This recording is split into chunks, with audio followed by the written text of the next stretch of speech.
और आज के सेशन में हम लोग 2024 का एक एस्से है, उसके ऊपर अच्छे से बातचीत करेंगे।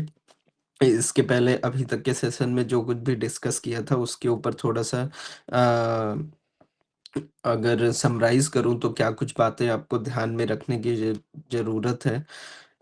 तो इंट्रो वाले पार्ट में हम लोग ये देख रहे थे कि इंट्रो की शुरुआत जो है किसी स्टोरी, किसी पोयम, किसी दार्शनिक का मत या कोई स्टोरी क्रिएट भी कर सकते हो। कोई बहुत सारे जैसे मैंने शायद से कुछ स्टूडेंट्स हैं जिसमें रवि रवि की कॉपी मैं देख रहा था, तो बहुत सारी स्टोरी जो है वो ऐसा नहीं है कि किसी महान व्यक्तित्व की कोई जीवन गाथा हो, उसके ऊपर कोई स्टोरी वगैरह है, ऐसा कुछ नहीं है। बहुत सामान्य अर्थों में उसने गुरु शिष्य से रिलेट करके या जैसे किसी को कोई तूफान जैसा भाव दिखाना है तो नदी में कुछ इस तरीके का प्रसंग दिखा दिया कि एक व्यक्ति है जो नदी के किनारे खड़ा है, तो उसको नदी का उतना अनुमान नहीं हो पा रहा है, तो फिर वो व्यक्ति जो है नदी में अंदर जब प्रवेश करता है तो लहरों से जब टकराता है तो उसको लाइफ में बहुत कुछ उसको सीखने को मिलता है कि तैराकी से संबंधित कुछ और बातें उसको, तो कुछ चीज़ें शांति में बेहतर सीखते हैं, कुछ चीज़ें तूफ़ान में बेहतर सीखते हैं। इससे मतलब जनरल जो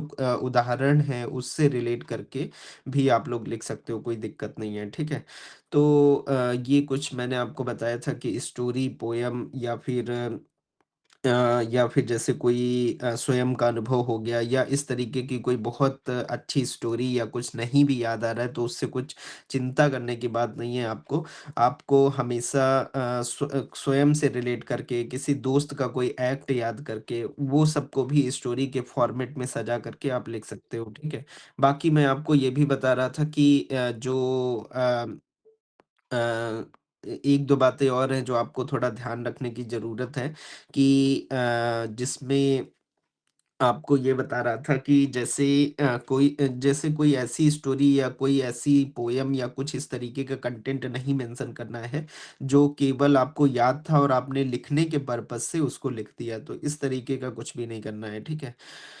फिर उसके बाद मैं आपको ये बताया इंट्रो को लेकर के, फिर मैंने बताया कि जैसे अगर उसमें कोई कीवर्ड है, जैसे कोई रचनात्मकता कीवर्ड है या जैसे कोई अन्य कीवर्ड है, तो उसकी परिभाषा अगर आपको आ रही है, तो वो परिभाषा आपको देना बहुत ज़्यादा ज़रूरी है। कीवर्ड को डिफ़ाइन करना बहुत ज़्यादा आपके लिए ज़रूरी है, ठीक है?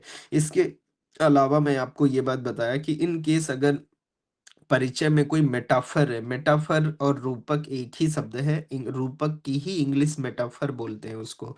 तो रूपक को ही मेटाफर बोलते हैं, मेटाफर कोई अलग चीज़ नहीं है। और उसमें मैं आपको बताया कि अगर निबंध के विषय से संबंधित कोई मेटाफर्स हैं, तो मेटाफर को आपको ओपन करना पड़ेगा, ठीक है? मेटाफर्स के बारे में बताना पड़ेगा कि मेटाफर्स के बारे में आपको बताना पड़ेगा कि मतलब कि इसका अर्थ क्या है? जैसे मैंने आपको बताया कि ट्रुथ नोज़ नो कलर, तो उसमें क्या मेटाफर है? मैले पानी को सबसे अच्छा जब उसको अकेले में रखा जाए तभी उसको अच्छी तरीके से साफ़ किया जा सकता है। भ्रम रचनात्मकता के द्वार पर स्वागत चटाई है। सभ्यताओं से पहले जंगल और सभ्यताओं के बाद रेगिस्तान आने का क्या मतलब है? तो ये बहुत सारे मेटाफर्स आपसे पूछे जाते हैं जिनका मतलब जिनको ओपन करना होता है परिचय में और एग्ज़ामिनर को बताना होता है कि आपने उसकी जो दार्शनिक पक्ष था, उसका जो दर्शन था वो आपने अच्छे से समझ लिया है। तो ये कुछ इंट्रो में आपको बताना पड़ता है, ठीक है? और ये इंट्रो में क्यों बताना पड़ता है? ये वैसी चीज़ है जैसे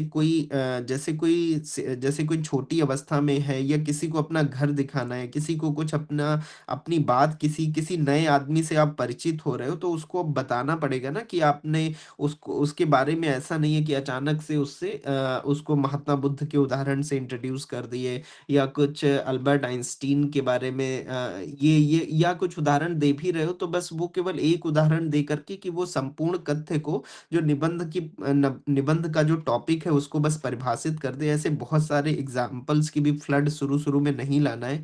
शुरू-शुरू में बस केवल टॉपिक से अंडरस्टैंडिंग शो करना है कि आपने टॉपिक को समझ लिया है अच्छे से, ठीक है? तो ये बस निबंध के इंट्रो में कुछ काम करना होता है। और इसके अलावा जैसे कुछ स्टूडेंट स्टूडेंट्स हैं वो जब मेन बॉडी में आते हैं तो उनकी मेन बॉडी में ऐसा हो रहा है कि वो मेन बॉडी लिखते समय पॉइंट्स फॉर्म में लिख रहे हैं या हेडिंग डाल करके लिख रहे हैं, तो वैसा कुछ नहीं करना है। पॉइंट्स फॉर्म या हेडिंग डाल करके बिल्कुल भी नहीं लिखना है, केवल बस छोटे-छोटे पैराग्राफ में आपको लिखना है, ठीक है?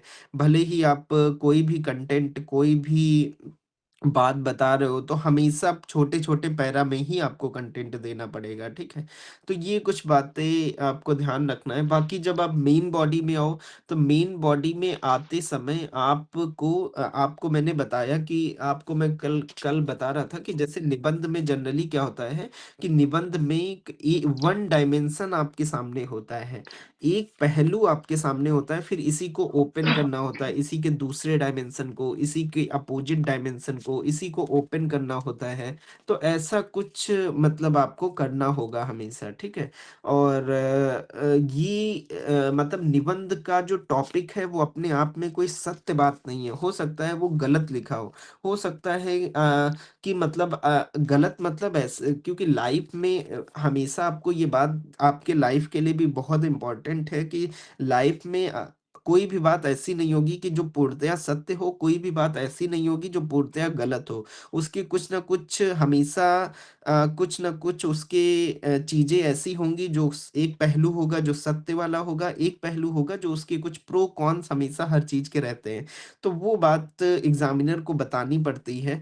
तो आज 2024 में एक टॉपिक आया था सोशल मीडिया के ऊपर, तो उसके ऊपर हम लोग एस्से राइटिंग करेंगे और उससे पहले और इसमें डायमेंशंस में भी अभी भी बहुत सारे स्टूडेंट्स बता रहे हैं कि उनको डायमेंशन से रिलेटेड दिक्कत आ रही है, डायमेंशंस ओपन नहीं हो पा रहे।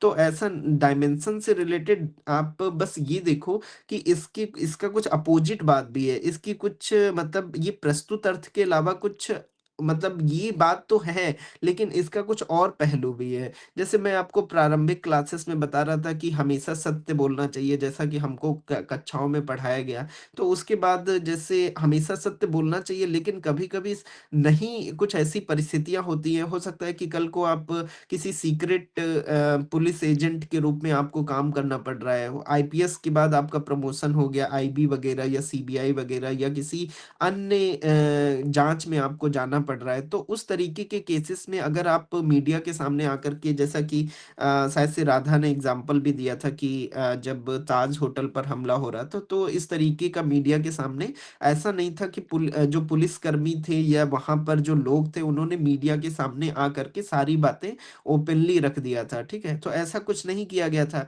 या देश के बहुत सारे सीक्रेट डॉक्यूमेंट्स हैं, तो उनको आपसे छुपाया जाता है, आपको झूठ बोला जाता है कि ऐसा कुछ नहीं है, जिससे बहुत स जब आप किसी जिले के जिलाधिकारी भी बनोगे तो न्यूसेंस बहुत ज़्यादा क्रिएट ना हो, तो आपको झूठ भी बोलना पड़ेगा। बहुत ज़्यादा ऐसा फ़ियर कि सोसाइटी में बहुत ज़्यादा फ़ियर ना हो। तो हमेशा सत्य बोलना वो भी अपने आप में बहुत घातक चीज़ है।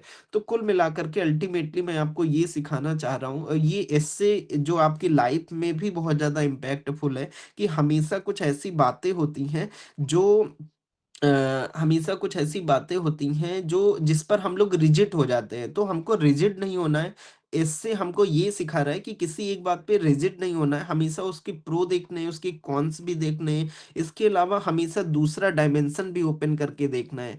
तो ये कुछ बातें, तो दूसरे डायमेंशन का मतलब कोई बहुत बड़ी तलवार या उठा करके आपको जंग लड़ने के लिए नहीं कहा जा रहा है। दूसरे डायमेंशन का मतलब कि ये चीज़ तो ठीक है, लेकिन ये चीज़ है, ये चीज़ आप ठीक कह रहे हो, लेकिन इसका एक ये भी चीज़ है, इसके कॉन्स भी हैं, उसको दिखाना है। ये एक पहलू तो है, लेकिन इसका एक दूसरा पहलू है, इसको ओपन करना है निबंध के मुख्य भाग में। ये सारी बातचीत एग्ज़ामिनर के सामने करना होता है और अल्टीमेटली जैसे आपको निष्कर्ष में एक बैलेंस दिखाना पड़ेगा, ठीक है? कि ना तो हमेशा सत्य बोलना, ना ही हमेशा असत्य के मार्ग पे चलना अपने आप में सही विकल्प है।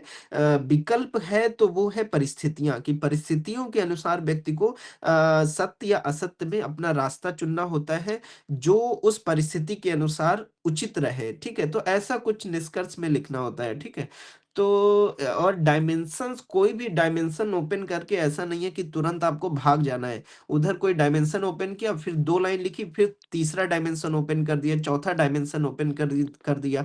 तो ऐसा कुछ भी आपको नहीं करना है। डायमेंशन ओपन करना है, फिर उसको प्रूफ करना है कि कुछ चीज़ें अगर शांति में बेहतर सीखते हैं, तो उसको प्रूफ करना है कि हाँ, ये वो चीज़ें हैं जिनको शांति में बेहतर सीख सकते हैं। जैसे मेडिटेशन है, जैसे कला है, जैसे कोई ड्राइविंग कोई सीख रहा है, या कोई संगीत सीख रहा है, या कुछ इस तरीके की, उसको प्रूफ करना है, उन महान हस्तियों का ज़िक्र करना है जिन्होंने शांति में बेहतर सीखा। तो डायमेंशन बस ओपन करके, छू करके भाग नहीं जाना है, वैसा कुछ नहीं करना। डायमेंशन आयाम देना है और उस उदाहरण देना, आयाम, उदाहरण, आयाम, उदाहरण। तो मेन बॉडी में ऐसे कुछ चलना है कि डायमेंशन, उदाहरण, डायमेंशंस, उदाहरण, ऐसे कुछ चलना है। ऐसा कुछ नहीं कि डायमेंशन, डायमेंशन, डायमेंशन, वैसा कुछ नहीं, उदाहरण, उदाहरण आ रहे हैं। पहले क्या होता था, पहले आप लोग आंसर राइटिंग करते थे तो उसमें ऐसा होता था कि निबंध में जो प्रस्तुत आयाम है उसी पर सामाजिक, आर्थिक, राजनीतिक, धार्मिक, सांस्कृतिक, ये एग्जाम्पल्स हैं। अब जैसे बहुत सारे स्टूडेंट कह रहे हैं कि सर मुझे एग्जाम्पल्स नहीं याद आ रहे हैं, तो एग्जाम्पल्स के लिए क्या करना चाहिए? तो एग्जाम्पल्स के लिए आपको अपना जो भी GS1, GS2, GS3, GS4, जो भी आपका GS का कंटेंट है, GS1 में आपने इतिहास के स्तर पर देखते हो, संस्कृति के स्तर पर देखते हो, GS1 में आप भौगोलिक स्तर पर बातचीत करते हो, GS1 के पेपर में आप सोसाइटी के स्तर पर देखते हो, समाज के स्तर पर बातचीत करते हो, फिर GS2 में आप संवैधानिक स्तर पर देखते हो, GS2 में आप गवर्नेंस के स्तर पर देखते हो, GS2 में अन्य जो सिलेबस के GS2, GS3, GS4 में जिस तरीके से आप आगे आगे बढ़ो, उसी तरीके से हर एक डायमेंशन को उन विभिन्न उदाहरणों पर, उन सब्जेक्ट्स पे कंपेयर करके देख लो, तो आपके पास उदाहरण बहुत सारे हो जाएँगे। हो सकता है कि आप एग्ज़ाम हॉल में लिख रहे हो और आपको कोई एलपीजी रिफॉर्म से रिलेटेड, हो सकता है एलपीजी रिफॉर्म एक अच्छा एक वैल्यूएबल उदाहरण हो जाए, लेकिन आपको नहीं याद आ रहा है, तो ये क्रम याद रखो कि कोई भी डायमेंशन को हमेशा जज करना है GS1, GS2, GS3, GS4 के सब्जेक्ट्स के उदाहरणों के बेसिस पर, कि ये डायमेंशन जो है इन पार्टिकुलर उदाहरणों पर किस तरीके से खरा उतरता है। तो ये कुछ बातें आपको ध्यान रखनी है। तो और इसके अलावा कल के, आज तो मैं वो उदाहरण वाली वो पीडीएफ नहीं ला पाया हूँ, लेकिन कल के सेशन में मैं कोशिश करूंगा कि वो एग्जाम्पल्स वाली पीडीएफ मैं आपको बताऊं कि किस तरीके से एग्जाम्पल्स को एक साथ कलेक्ट भी कर सकते हो। बाकी उससे पहले सेशन में मैं एक बात और भी बोल रहा था कि जैसे जब भी मैं किसी की कॉपी देख रहा हूँ तो हमेशा उस एस्से राइटिंग से संबंधित, जैसे यहाँ पर इतने स्टूडेंट्स हैं तो सबकी, सबने कुछ लिखा, किसी का कुछ, किसी ने कुछ देखा, किसी ने कुछ किसी और तरीके से लिखा, तो उन सबकी कॉपीज में कुछ कुछ एग्जाम्पल्स होते हैं, तो उन एग्जाम्पल्स को आपको नोट डाउन करना है, तो चीजें बेहतर होंगी और उस एक एस्से राइटिंग के ऊपर आपका एक अच्छा कंटेंट तैयार हो जाएगा। ठीक है, और फिर आपको अलग से कुछ मतलब कुछ ढूँढने की, कुछ समझने की वैसे कुछ ज़रूरत नहीं पड़ेगी, ठीक है? तो जैसे आज का जो हमारा टॉपिक है ये 2024 में आया हुआ निबंध है, और 2024 के पेपर में कि सोशल मीडिया जो है वो युवाओं में छूटने का डर पैदा कर रहा है, जिसके कारण उनमें अवसाद हो रहा है, मतलब डिप्रेशन हो रहा है, और लोनलीनेस की जो घटना है वो बहुत ज़्यादा बढ़ रहा है, मतलब अवसाद और अकेलापन उनमें बढ़ रहा है। ठीक है, तो सोशल मीडिया एज यूजुअल हम जानते हैं कि सोशल मीडिया का मतलब क्या है। सोशल मीडिया मतलब कि एक डिजिटल प्लेटफॉर्म है। सोशल मीडिया का मतलब एक डिजिटल प्लेटफॉर्म है, ठीक है? जो मतलब इंटरनेट के माध्यम से संचालित होता है, और जिसमें फेसबुक आता है, इंस्टा आता है, ठीक है? इसके अलावा एक्स आता है, एक्स के अलावा जैसे और भी जो अभी थ्रेड्स वगैरह आ रहे हैं, तो वो जैसे सोशल मीडिया प्लेटफॉर्म्स हैं जो युवाओं में छूटने का डर। हो सकता है कि आप एग्जाम हॉल में इस तरीके की टर्मिनोलॉजी देखो और आपका मतलब, आप इसका मतलब ही ना समझ पाओ कि छूटने के डर का मतलब क्या होता है, क्या होता है छूटने का डर। तो फिर आपको तुरंत इंग्लिश में भी देखना है। इंग्लिश वाले में क्या है कि फियर ऑफ मिसिंग आउट है। फोमो शब्द आपने बहुत जगह सुना होगा कि फोमो हो रहा है, कि मतलब उसको पानी से फोमो है, ऐसा कुछ है। फोमो मतलब कि उसको मतलब डर है। ये फोमो एग्जैक्ट क्या है, फियर ऑफ मिसिंग आउट, उसको हम देखेंगे। तो इसमें वही कह रहा है कि सोशल मीडिया जो है युवाओं में फ़ियर ऑफ मिसिंग आउट पैदा कर रहा है, जिसके कारण उनमें अवसाद हो रहा है, डिप्रेशन वो हो रहा है और लोनलीनेस मतलब अकेलापन उनमें बढ़ रहा है, ठीक है? तो अभी जैसे किसी को फ़ियर ऑफ मिसिंग आउट नहीं पता है कि क्या होता है फ़ियर ऑफ मिसिंग आउट, तो उन स्टूडेंट्स को ये वाला एस्से एग्ज़ाम हॉल में बिल्कुल नहीं अटेम्प्ट करना चाहिए, क्योंकि आप जो इसका कीवर्ड है छूटने का डर या फ़ियर ऑफ मिसिंग आउट वही नहीं समझ पा रहे हो, तो आपको इस तरीके का एग्जाम हॉल में कभी भी ऐसे चूज नहीं करना है, क्योंकि आपको सोशल मीडिया के बारे में पता है, लेकिन युवाओं में सोशल मीडिया के थ्रू छूटने का डर जो पैदा हो रहा है, ये क्या है छूटने का डर, ये ही आपको नहीं क्लियर है। तो आपको इस तरीके के एसेज जिसका मतलब ही नहीं आपको समझ आ रहा है, तो उस तरीके के निबंध जो है वो एग्जाम हॉल में नहीं चूज करना है, ठीक है? ये बात है। और जैसे छूटने के डर का मतलब होता है, फ़ियर ऑफ मिसिंग आउट का मतलब होता है, फोमो का मतलब होता है कि जैसे आपने सोशल मीडिया आप जैसे सोने से पहले जनरली हम ज़्यादातर ऐसा लोग देखते हैं, लेकिन शोध के अनुसार वो सब चीज़ बातें भी गलत हैं कि सोने से 1 घंटे पहले आपको मोबाइल से दूर रहना चाहिए। इस तरीके के बहुत सारे रिसर्च हुए हैं, डब्ल्यूएचओ का बहुत सारा रिसर्च हुआ है, तो वो सब इसके बारे में बताते हैं, वो अभी उसके बारे में भी बातचीत करेंगे। लेकिन फ़ियर ऑफ मिसिंग आउट का मतलब क्या होता है? फ़ियर ऑफ मिसिंग आउट का मतलब होता है जैसे आपका कोई दोस्त है, ठीक है? और आपका दोस्त आप यहाँ पे यूपीएससी की तैयारी कर रहे हो, अभी 24 मई को प्रीलिम्स का एग्ज़ाम होने वाला है, तो आप तो इधर सुबह 6 बजे लाइब्रेरी जा रहे हो और वो सुबह 6 फिर आपको लगा कि थोड़ा-सा लाओ मोबाइल देख लेते हैं, तो आपने मोबाइल ऐसे देखा और इंस्टा ओपन किया और वो कहीं चिलिंग इन देहरादून ऐसे करके कुछ उसकी पोस्ट आ गई। तो आपको लगा कि यार मेरी लाइफ़ बर्बाद ही है क्या? मैं खत्म हो चुका हूँ क्या पूरी तरीके से? कोई चिल कर रहा है, कोई कहीं घूम रहा है, कोई कहीं, तो मैं पूरे मेरे पास कुछ और काम धंधा नहीं बचा है क्या? मैं हमेशा इसी लाइब्रेरी में ही आता रहूँगा क्या? रूम सुबह उठ गए, अपना मुँह धो करके, अपने नहा-वहा करके और कोई लिख रहा है चिलिंग इन देहरादून, ऐसा कुछ फ़ोटोज़ वगैरह डाल रहा है, वीडियोज़ डाल रहा है वहाँ की कि पहाड़ों के बीच में इस तरीके की कुछ कमेंट्स आ रही हैं, ठीक है? कोई अपना केक कटिंग सेलिब्रेशन कोई मनाली में कर रहा है, कुछ इस तरीके का। कोई कुछ भी इस तरीके का, कोई आपका दोस्त, कोई आपका कोई फैमिली मेंबर, कोई या फिर जिसमें आपको ऐसा लग रहा है, फियर ऑफ मिसिंग आउट का मतलब कि आपको इस बात का डर है कि सब लोग अच्छा कर रहे हैं, सब खुश है, सब अपनी, आप बस बहुत कुछ मिस किए दे रहे हो, बहुत कुछ खो दे रहे हो, आप जीवन जी नहीं रहे हो, बहुत आपके दोस्त अच्छा कर रहे हैं, बहुत सब, कोई कहीं जा रहा है, कोई कुछ कर रहा है, कोई आज किसी ने नई बाइक ले ली है, कोई कोई दोस्त है जो आज जिसके आज उसके पापा ने कुछ गिफ्ट दिया, तो आपको लगा मेरे पापा तो ऐसे नहीं है, वो तो अभी सुबह उठ करके 4 बजे पढ़ने के लिए कह दिए और अभी गाली भी दे रहे थे कि कुछ नहीं करते हो, ऐसा कुछ बेरोजगार कहेंगे। तो ऐसा कुछ, और वो उसके पापा उसको उसकी गाली देने की बजाय उसको अभी कह रहे हैं रॉयल एनफील्ड निकलवा के, तो वो कह रहा है कि वो उसने फेसबुक पे पोस्ट डाला, पापा का बहुत, पापा मेरे ऐसा कुछ उसने लिखा, तो आपको लगा यार इसके ही पापा हैं जीवन में, मेरे तो कोई पापा मम्मी कुछ नहीं है। तो आपको हमेशा किसी न किसी चीज का आप अपने आत्मसम्मान से समझौता करते हो हमेशा, फियर ऑफ सोशल मीडिया के जरिए। आपको किसी की बॉडी हो सकता है, कोई जिम जा रहा है, ठीक है, अब वो क्या है कि वो उसका कुछ ऐसा रूटीन है, उसका शौक है, आपको लग रहा है कि ये देख, ये किसी सोसाइटी में ये बंदा खड़ा होगा, मैं तो इसके सामने लगूंगा ही नहीं, इसके तो बहुत सारे दोस्त बन जाएंगे, मेरे तो कोई दोस्त ही नहीं बनेंगे। तो ऐसा सामाजिक रूप से आप खुद को प्रताड़ित करते हो।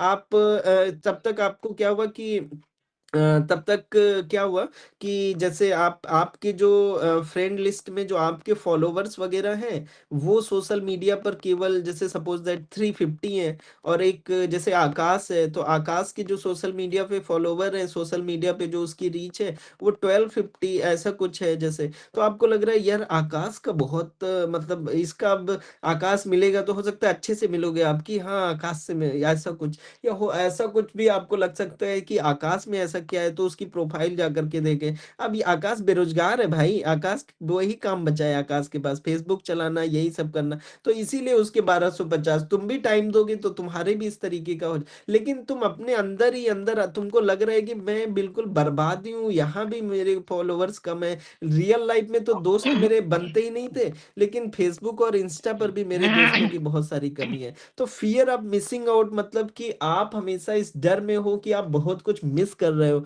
आप बहुत कुछ खो रहे हो। इसी को बोलते हैं कि मतलब ये हमेशा रहता है कि आप उस चीज़ को एन्जॉय नहीं कर पा रहे हो। आप आज मनाली में नहीं हो, आप आज यहाँ नहीं घूम रहे हो, आप फिर से लाइब्रेरी आ गए, फिर से कुछ वहाँ नहीं घूम रहे हो, दोस्तों के साथ नाइट आउट नहीं हो रहा है। तो ऐसा कुछ फ़ियर ऑफ मिसिंग आउट हमेशा फोमो है आपके अंदर, जो आपको डिप्रेशन की ओर लेके जाता है, जो आपको अकेलापन हमेशा तन्हाइयों में रखता है। क्योंकि आप सामाजिक रूप से आप लड़ते हो, मानसिक रूप से भी आप लड़ रहे हो, और ये जो वर्चुअल दुनिया है इसमें आप खुद को आप एडजस्ट ही नहीं कर पा रहे हो। तो ऐसा कुछ आपको हमेशा इस तरीके का तनाव रहता है, जिसमें जिसमें आप खुद को दूसरों से थोड़ा-सा आपको मानते हो कि मेरे लाइफ में वो नहीं हो रहा है। आप हमेशा कुछ ना कुछ मिस कर रहे हो, कुछ ना कुछ छूट रहा है आपकी लाइफ में। तो वैसा कुछ फ़ियर ऑफ मिसिंग आउट हो रहा है आपकी ज़िंदगी में। तो मतलब वो फ़ेसबुक की वज़ह से, सोशल मीडिया की वज़ह से वो तत्व फोमो का वो बहुत ज़्यादा बढ़ गया है। बहुत लोग जैसे बहुत लोग ऐसा भी होता है कि जैसे आपके किसी दोस्त ने जैसे किसी दोस्त ने आपके फ़ेसबुक पर लिखा कुछ भी, या किसी इंस्टा पे जैसे कोई पोस्ट डाली, तो फिर क्या हुआ कि आपने इंस्टा ओपन ही नहीं किया, तो आपने जैसे आपका बर्थडे था, जैसे सपोज़ दैट किसी का बर्थडे है, ठीक है? सपोज़ दैट जैसे हर्षित का ही जैसे बर्थडे होना है, ठीक है? तो अभी जैसे हर्षित के बर्थडे पर मणिकांत ने कोई पोस्ट डाली कि हर्षित भाई, और जन्मदिन की बहुत सारी शुभकामनाएँ, और खूब तरक्की करो, ये इस बार यूपीएससी में सिलेक्शन हो जाए, और ऐसा कुछ लिखा मणिकांत ने लंबा-चौड़ा टाइम निकाल कर के। अब हर्षित क्या है, उसको देख ही नहीं रहा है। तो मणिकांत को लगता है कि यार मैं इतने टाइम निकाल कर के इतना अच्छा फ़ेसबुक पे लिखा कि मतलब हमेशा ये करो, वो करो खूब, और ऐसा कुछ तुमने लिखा है। लेकिन हर्षित उस पे कमेंट ही नहीं कर रहा है। तो इसके मणिकांत के मन में आता है कि मतलब इसकी कोई वैल्यू नहीं है। इसका ये मतलब इसको कुछ तवज्जो ही नहीं दी जा रही है। इसके ऊपर, या मणिकांत को हमेशा लग रहा है कितने लोगों ने हर्षित को और विश किया, कितने कमेंट्स आए, कितने लाइक्स आए, कमेंट्स इस वाली पोस्ट में ज़्यादा आए कि कम आए, ऐसा कुछ।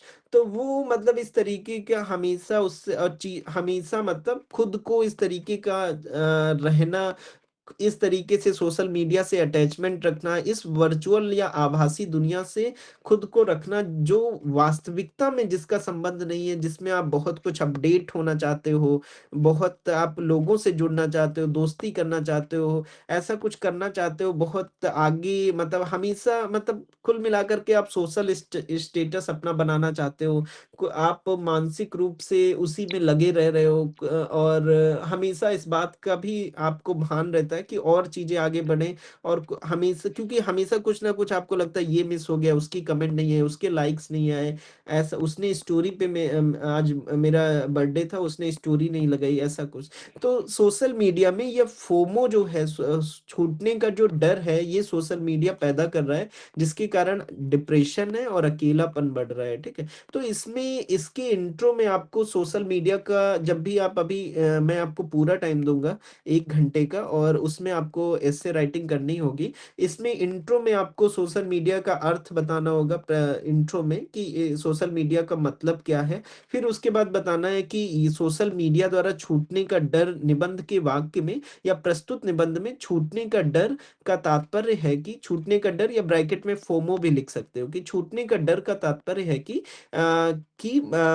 इंटरनेट की आभासी दुनिया में कुछ न कुछ छूट जाने से तात्पर्य, जैसे जैसे कि किसी किसी दोस्त की किसी तस्वीर के माध्यम से ऐसा प्रतीत होता है कि आप उस जगह पर नहीं हो, या फिर किसी दोस्त की फ्रेंड रिक्वेस्ट, कुछ सोशल मीडिया के जो टर्म्स हैं उनका भी यूज़ कर सकते हो, ठीक है? या फिर जैसे कुछ इस तरीके की बातें होती हैं कि दोस्तों से मिलने का अवसर चूक गया, मित्रों को अधिक लाभकारी अनुभव प्राप्त हो गए लेकिन आपको नहीं हुआ। कोई ऐसी हँसी-मज़ाक अंदरूनी चुटकुला चल रहा है जिससे आप बाहर हो गए। छुट्टियों या ग्रीष्मकालीन शिविर के दौरान आपका बाहर रहना, अन्य लोग जो हैं आप में इंटरेस्ट नहीं ले रहे हैं, रुचि खो रहे हैं, बहुत अधिक संदेशों या गायब हो रहे संदेशों के कारण महत्वपूर्ण पोस्ट या संदेश गुम हो जाना। मतलब हमेशा हर 5 मिनट पर आप फ़ेसबुक खोल रहे हो कि आपको लग रहा है कि कोई महत्वपूर्ण संदेश आपके लिए आया था, तो कोई पोस्ट डाली थी इम्पोर्टेंट, वो आपकी मिस हो रही है। जब आप पोस्ट पर तुरंत प्रतिक्रिया नहीं देते हो तो अन्य लोग निराश या उपेक्षित महसूस करते हैं। सोशल मीडिया पोस्ट के बारे में चर्चा से बाहर रखा जाना, अनुपलब्ध अनुरोध या ना जानना कि दूसरे क्या कह रहे हैं, लाइव चैट आपकी छूट ना जाए, ये सब प्रभाव, लोकप्रियता या स्थिति खोना, समूह चर्चा, ये सारी चीज़ें जो होती हैं इसी को फोमो बोलते हैं, फ़ियर ऑफ मिसिंग आउट बोलते हैं। और ये सब जो हो रहा है सोशल मीडिया के ज़रिए, तो इसी पर मतलब ये 2024 में यूपीएससी ने क्वेश्चन पूछा कि सोशल मीडिया युवाओं में छूटने का डर पैदा कर रहा है, जिसके कारण डिप्रेशन हो रहा है और लोनलीनेस हो रहा है, ठीक है। अब इसमें जैसे इस एस्से को अप्रोच करते हुए बहुत सारी, जैसे अब इस एस्से में जैसे शुरू में ऐसी कोई स्टोरी वगैरह बना सकते हो तो बना लो, वैसे कोई पोयम वगैरह मिलना तो मुश्किल ही है, बाकी कोई स्टोरी बना सकते हो, ठीक है। इसके अलावा जैसे हाल ही में कोई सुप्रीम कोर्ट के जजमेंट्स वगैरह को कोट कर सकते हो कि सुप्रीम कोर्ट ने जैसे अभी जैसे मैं आपको बताता हूँ कि जैसे कुछ केस स्टडीज़ को मेंशन कर सकते हो।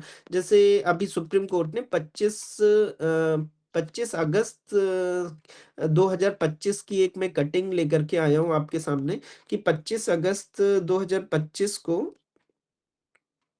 हाँ, 25 अगस्त 2025 की ये न्यूज़ है, द हिंदू न्यूज़पेपर में आई थी, उसको मैं ट्रांसलेट करके आपके सामने लेकर के आया हूँ, ठीक है? तो इसमें सुप्रीम कोर्ट ने आदेश दिया कि स्पाइनल मस्कुलर एस्ट्रोफी से एक कोई व्यक्ति था, तो वो आनुवंशिक बीमारी है ये, स्पाइनल मस्कुलर एस्ट्रोफी। तो इसमें क्या हुआ, कॉमेडियन जो हैं समय रैना, विपुल गोयल, बलराज, परमजीत सिंह, सोनाली ठक्कर, निशांत जगदीश तंवर, तो इन्होंने मतलब उसके ऊपर अपमानजनक टिप्पणी किया। तो कभी-कभी मतलब इस तरीके के इंसिडेंट इसलिए भी किए जाते हैं कि सोशल मीडिया पर जैसे हाइप बने, बहुत सारे लोग उसको देखें, बहुत सारे लोगों के बीच में चर्चा का विषय बन जाए। बहुत सारे जैसे ये तो एक इंसिडेंट, एक केस स्टडी है, लेकिन बहुत सारे जैसे अभिनेता या बहुत सारी मूवीज़ के बारे में आपने सुना होगा कि वो इस तरीके का ऐसा कुछ करते हैं कि जो सोशल मीडिया की दुनिया है उसमें उनकी मूवी को लेकर के, जैसे बजरंगी भाईजान जब मूवी आ रही थी तो उसमें जो हिंदू समाज या हिंदू सभा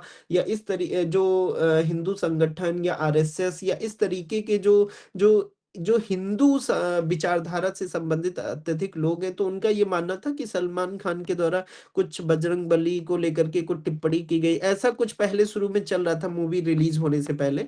तो मतलब ऐसा कुछ हाइप बनाया जाता है, जैसे पद्मावती या मैं कुल मिलाकर के केस स्टडी को मेंशन करना चाह रहा हूँ कि इस तरीके से मतलब कि उनकी चर्चा रहे कि बहुत सारे अभिनेता, बहुत सारे अभिनेत्री इस तरीके का भी काम करते हैं कि उनका उनको वो हमेशा ट्रेंडिंग में रहना चाहते हैं। तो वो भी एक तरीके का फोमो ही है, वो भी एक तरीके का फियर ऑफ मिसिंग आउट है। उनको लगता है कि उनको कोई जान नहीं रहा। जैसे कोरोना टाइम का आप एग्जांपल दे करके शुरुआत कर सकते हो कि कोरोना में अक्सर बहुत सारे अभिनेता और अभिनेत्रियों को अक्सर मतलब मानसिक रूप से अवसाद और अकेलेपन के शिकार का देखा गया, क्योंकि वो हमेशा मतलब जैसे मीडिया कर्मियों के द्वारा या सोशल मीडिया प्लेटफॉर्म्स पर अपनी एक्टिविटीज को लेकर के बहुत ज्यादा चर्चा में रहते थे।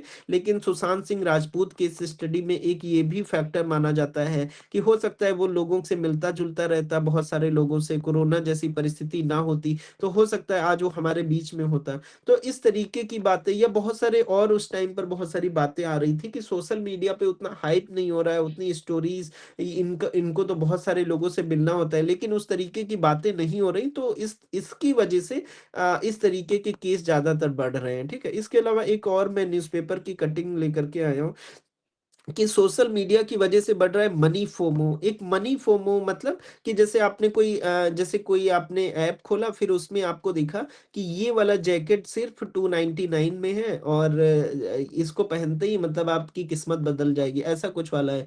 तो मतलब बहुत अच्छे लगोगे आप, उसमें बहुत सुंदर दिखोगे, वो वाला जैकेट पहन लोगे, ऐसा कुछ है, वो वाला स्वेटर या ऐसा कुछ। तो आपने तुरंत उस पर क्लिक किया और आपने ऑर्डर कर दिया। तो मतलब आपने किसी दोस्त को देखा था कि हाँ वो दोस्त मेरा मेरा ना वो लेवाइस का जो ब्लू कलर में जो आता है जैकेट आता है, तो वो वाला जैसे जैकेट वो पहन के घूम रहा था, तो बहुत अच्छा लग रहा था। तो आपने सोशल मीडिया पर उसकी कुछ फ़ोटोज़ वग़ैरह देखी जिसमें वो इस तरीके का जैकेट या कोई जैसे आपकी जैसे कोई फीमेल फ्रेंड गर्ल्स की बात कर रहा हूँ कि उन्होंने कुछ इस तरीके का किया था, तो वैसा कुछ उसने अपने भाई की शादी में ऐसा कुछ पहन रखा था, तो अभी वो भी ऐसा कुछ ऑर्डर करेंगे, ऐसा कुछ। तो मतलब एक फोमो उस तरीके का भी है कि उनको लग रहा है कि अगर उनके पास इस तरीके की ड्रेस नहीं हुई, इस तरीके की कोई बात नहीं हुई, तो वो सोसाइटी में फिर उनकी एक्सेप्टेंस कम हो जाएगी। वो फिर सोसाइटी में उनकी उतनी तवज्जो नहीं रहेगी, उस पार्टी में उनका उतना महत्व नहीं रहेगा। तो मनी फोमो का असर हमारी जेब पर पड़ता है जब हम ट्रेंड के चक्कर में ज़रूरत या इच्छा का फ़र्क भूल जाते हैं और फटाफट चीज़ें खरीद लेते हैं। तो ये मनी फोमो एक तरीके का। तो कुल मिलाकर के मैं आपको फोमो का मतलब समझा पाया और यही आपको इस वाले निबंध में लिखना है। तो इंट्रो में पहले सोशल मीडिया का अर्थ बताना है, क्योंकि इसके ऊपर कोई अगर स्टोरी वगैरह शुरू में आप लिख पाओ तो ठीक है, नहीं तो कुछ केस स्टडी लिख सकते हो इस तरीके की। हाल ही में जैसे कोरोना वाली केस स्टडी में बताया, या ये वाली केस स्टडी की ज़्यादातर लोग चर्चा में रहने के लिए, या मनी फोमो जैसे शब्दावलियों का ज़िक्र करके आप बता सकते हो, या कुछ इस तरीके की बातें भी अगर आपके दिमाग में नहीं आ रही हैं, तो सोशल मीडिया का मतलब बता सकते हो कि सोशल मीडिया एक डिजिटल प्लेटफ़ॉर्म है जो इंटरनेट पर आधारित होता है या उपयोगकर्ताओं की सामग्री बनाने, साझा करने, एक-दूसरे के साथ वर्चुअल संपर्क स्थापित करने का एक माध्यम है, जिसमें फ़ेसबुक, इंस्टाग्राम, ट्विटर, एक्स और थ्रेड्स इस तरीके के कुछ सोशल मीडिया प्लेटफ़ॉर्म्स का ज़िक्र करके फिर छूटने के डर को स्पष्ट कर सकते हो कि छूटने का डर का तात्पर्य कि सोशल मीडिया पर लगातार दोस्तों, सहकर्मियों और यहाँ तक कि अजनबियों के आदर्श जीवन की तस्वीरें पोस्ट देखने को मिलती हैं, जैसे पार्टियाँ, यात्राएँ, उपलब्धियाँ उनकी कोई, तो यह देखकर युवा मन में यह चिंता पैदा होती है कि वो किसी मज़ेदार या महत्वपूर्ण चीज़ को मिस कर रहे हैं, और जिससे उनकी बेचैनी बढ़ती है और तनाव बढ़ जाता है, और यह डर उन्हें लगातार सोशल मीडिया चेक करने के लिए मजबूर करता है, जो एक लत का रूप ले लेता है। तो इस तरीके का फोमो रहता है। ये फोमो की कुछ और बातें हैं बहुत डिटेल में। तो ये कुछ केस स्टडी इसमें बहुत सारी कर सकते हो, या जैसे कभी कुछ भी आपको नहीं याद आ रहा है, कोई हेल्थ से संबंधित कोई बातचीत है, तो तुरंत उधर ही अपनी केस स्टडी बता दो कि डब्ल्यूएचओ के अनुसार भारत में ऐसा कुछ हुआ, या कुछ डब्ल्यूएचओ का नाम लेकर के कुछ बातचीत कर सकते हो, ठीक है? या जैसे या जैसे किसी में आपने कुछ कुछ इस तरीके के फेमस और नीति आयोग का ज़िक्र करके कुछ बात कर सकते हो, या मिनिस्ट्री ऑफ टेक्नोलॉजी और इंफॉर्मेशन मंत्रालय का ज़िक्र करके कोई बात कह सकते हो। सुप्रीम कोर्ट के कुछ केसेस का, जैसे जैसे इंटरनेट से संबंधित आपने एक बहुत हाइलाइटेड केस आपने जीएस 2 के पेपर में भी देखा होगा, Shreya Singhal versus union of India का केस। तो उस केस का ज़िक्र कर सकते हो, उससे कुछ बातें रिलेट करके कुछ बैठा सकते हो, ठीक है? तो सोशल मीडिया युवाओं में छूटने का डर पैदा कर रहा है, जिसके कारण अवसाद और अकेलापन बढ़ रहा है। तो इसकी इसकी बहुत सारी इसकी शुरुआत बहुत तरीकों से इसकी शुरुआत कर सकते हो, जिसमें सोशल मीडिया का अर्थ बता सकते हो, छूटने के डर का मतलब बता सकते हो कि क्या है। फिर उसके बाद इस तरीके से इंट्रो बताने के बाद फिर थोड़ा रिलेट कर देना है कि इस तरीके से कह सकते हैं कि सोशल मीडिया युवाओं में छूटने का डर पैदा कर रहा है, जिसके कारण अवसाद और अकेलापन बढ़ रहा है। फिर इस तरीके का इंट्रो देने के बाद फिर आप, चूँकि इसमें कोई ऐसा अप्रस्तुत अर्थ नहीं है कि सोशल मीडिया का कोई और मतलब, कोई ऐसा मेटाफर नहीं है जिसको आपको ओपन करना है। फिर सीधे मेन बॉडी में आना है, और मेन बॉडी में आपको बताना है कि किस तरीके से मेन बॉडी में आपको बताना है कि किस तरीके से सोशल मीडिया फोमो को बढ़ा रहा है। एक तो इस पे बात करना है कि सोशल मीडिया जो है वो किस तरह से क्योंकि इसी पर इसमें प्रस्तुत जो आयाम है वो भी प्रभावी है, और प्रस्तुत जो बातचीत है मतलब कोई अप्रस्तुत अर्थ जैसा कुछ भी नहीं है। तो सोशल मीडिया किस तरीके से इस फोमो को बढ़ा रहा है। इसके अलावा सोशल मीडिया की मतलब किस तरीके से आपने बता दिया बढ़ा रहा है। इसके अलावा क्या कुछ उपाय किए जा सकते हैं जो इस डिप्रेशन और इस लोनलीनेस को कम किया जा सकता है? कुछ उपाय, क्या शोध क्या कह रहे हैं? रिसर्च, बहुत सारे रिसर्चों का ज़िक्र कर सकते हो कि इस शोध के माध्यम से ये, इस शोध के माध्यम से ऐसा कुछ, कुछ शोध के माध्यम से बहुत सारी बातें बता सकते हो। और उपाय में फ्यूचरिस्टिक अप्रोच रखना है कि मतलब एक एक आपने टर्म पढ़ा होगा, जैसे उपाय में डिजिटल डिटॉक्स का एक टर्म पढ़ा होगा। डिजिटल डिटॉक्स का मतलब कि बहुत सारे लोगों को मतलब डिजिटल रूप से खुद मतलब तकनीकी रूप से 1-2 घंटे के लिए डिटॉक्स करने के लिए खुद से दूरी बनाना चाहिए, या डिजिटल माइंडफुलनेस जैसे सेमिनार अटेंड करने के लिए कहना चाहिए, या कुछ इस तरीके का, या कुछ दृढ़ इच्छा शक्ति पर और ज़्यादा काम करना चाहिए, या फिर कुछ और तकनीकी और बातें कर सकते हो।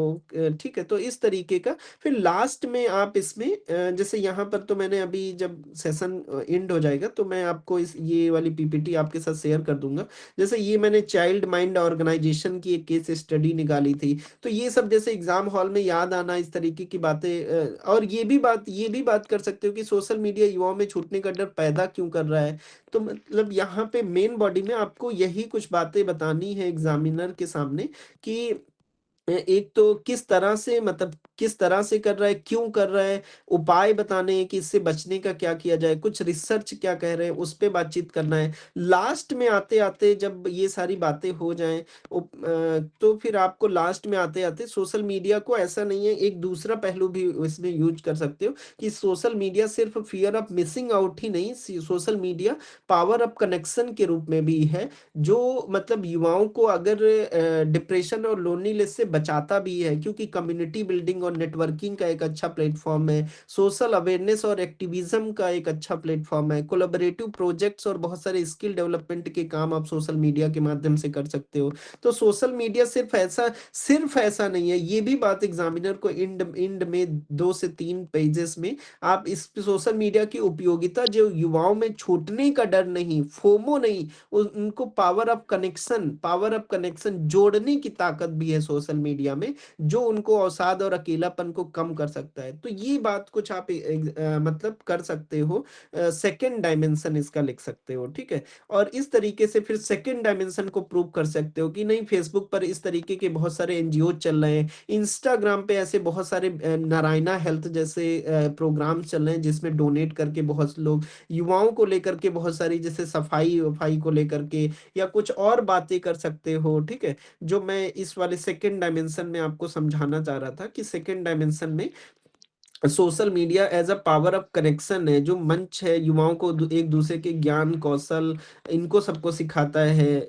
डोनेशंस, कॉल टू एक्शन सिखाता है। और जैसे अभी बिहार इलेक्शन में था तो वोटिंग अवेयरनेस के बहुत सारे कैंपेन हो रहे थे युवाओं के द्वारा, तो वो सारी बातें आप कर सकते हो, ठीक है? मेंटरिंग होती है बहुत सारे युवाओं की सोशल मीडिया के माध्यम से। सोशल मीडिया एक तरीके से फ़ियर ऑफ मिसिंग आउट को जन्म देता है, जो डिप्रेशन और लोनलीनेस की तरफ जाता है, लेकिन इट मस्ट बी रेगुलेटेड। निष्कर्ष में आपको क्या लिखना है कि ऐसा फिर आपको निष्कर्ष जब लिखोगे, तो ऐसा नहीं है कि सोशल मीडिया को खत्म कर देना चाहिए, मेरी भी लाइफ़ बर्बाद हो गई, अब मैं नहीं चाहता हूँ कि आने वाले भविष्य की लाइफ़ भी बर्बाद हो, आने वाली युवाओं की। तो मेरा मानना है कि मैं फोमो से छूट नहीं पा रहा हूँ, तो अन्य लोगों की भी ज़िंदगियाँ ना बर्बाद हो, तो सोशल मीडिया को खत्म करना चाहिए। तो ऐसा कुछ आपको बातें नहीं करनी है। आपको ये कहना है कि इस तरीके से एनालिसिस में ये आता है कि सोशल मीडिया जो है, it must be regulated word use करना है कि इसको सही से संचालित करने की ज़रूरत है, जिससे छूटने का डर ना पैदा हो और पावर ऑफ कनेक्शन का जो भाव है वो ज़्यादा पैदा हो। कुछ इस तरीके की बातें निष्कर्ष में आपको करनी होती है। निष्कर्ष में और भी बातचीत हम लोग करेंगे आगे। लेकिन होपफुली मैंने ये आज थोड़ा-सा अप्रोच बदला, क्योंकि बहुत सारे स्टूडेंट्स ऐसे थे जिनको उदाहरण और उन सब की दिक्कत आती थी। फिर उनको लगता था कि वो अच्छी आंसर राइटिंग नहीं करते हैं, वो अभी शुरुआती दौर में हैं, तो वो उनकी पेन नहीं चल रहा है, ऐसा कुछ। तो इसलिए मैंने टॉपिक को एलॉबरेट करना ज़रूरी समझा, और मैं 2024 का ये एस्से आपके सामने लेकर के आया हूँ, और इस पे पूरा टाइम आपको दिया जाता है, और इस पर मैंने बातचीत भी कर लिया, तो आपके पास टाइम ही टाइम है कि आप चीज़ों को अच्छे से लिख सको। तो मुझे लगता है कि अगर आपको अब चूँकि चीज़ें क्लियर हो गई हैं, तो 40 मिनट्स आई थिंक सफिशिएंट रहेंगे आपको एस्से राइटिंग के लिए, या 45 मिनट भी दे देता हूँ, ठीक है? क्योंकि ब्रेनस्टॉर्मिंग का जो आपका 15 मिनट था, वो मैंने खुद ही ब्रेनस्टॉर्मिंग कर दिया है एक तरीके से कि क्या कुछ बातें, क्या कुछ केस स्टडीज़ आप मेंशन कर सकते हो। तो अभी 9:41 हुआ है मेरी घड़ी में, और और फिर उसके बाद हम लोग अब मिलेंगे 10:36 समथिंग कुछ।